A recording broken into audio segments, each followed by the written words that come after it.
So, hey friends, in this podcast, we are going to talk about why Alexander the Great couldn't conquer India and why his strategies failed. So, let's get started. So, Alexander conquered many parts of the earth but couldn't conquer India. So, what were the reasons?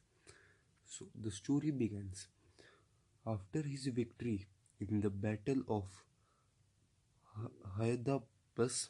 Alexander marched eastwards for the further conquest. He crossed the river of Ravi and invaded the small kingdom of Kathas. Its capital, Sanghala, was taken by storm. The people of that place fought so bitterly, that as many as 17,000 people were killed and 70,000 were taken as prisoners. Due to the Alexander's threat, the king of Saubiuti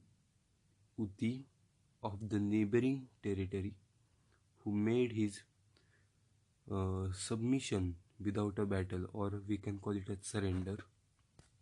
So, Alexander thereafter reached the river Bias. More powerful kingdoms were laying towards the east of it.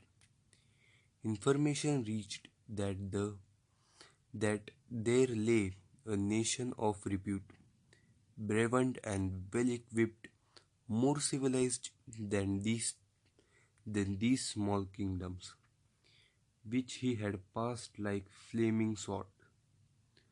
His own courage rose high, but the spirit of his soldiers and army began to flee. They were not very energetic and they were weak.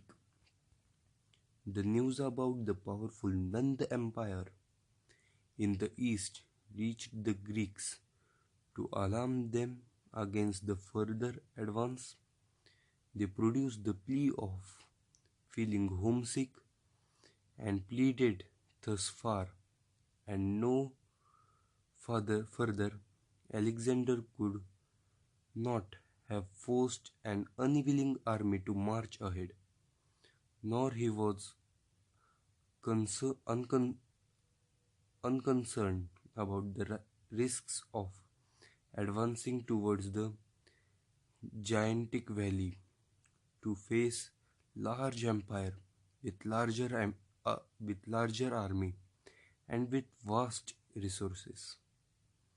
Deciding upon his return, Alexander ordered the construction of 12 huge uh, altars equal in the height to loftiest military towers, while executing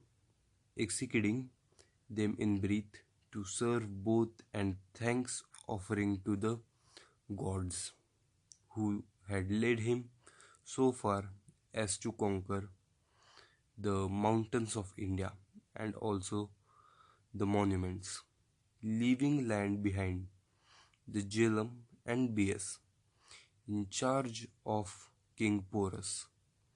Alexander began his return journey towards the end of 326 BC. The Greeks retreated down to river Jhelum and Indus. On their way, they made several attacks from various Indian tribes. The tribes named Sibis and Agrines gave their bitter battles against the foreigners. A most dangerous opposition was offered by the tribes named Malwas, and Alexander suffered disaster as he marched towards from the north. In the fight of Malwas, he himself was very badly wounded. In furious anger, he killed a large number of those people. As Greece approached Sindh, king of Mousicanos offered brave resistance. Finally, however, Alexander reached the end of Indus Delta and the mouth of that river. In September 325 BC, the Alexander left with a part of his army by land route from a place near modern Karachi on his homeward journey. Another part of his army was sent in ships under the command of Nearchus. The retreat of Alexander was tragic miracle for Indians and his soldiers too. His soldiers suffered extreme hardship in Thar deserts of Balochistan.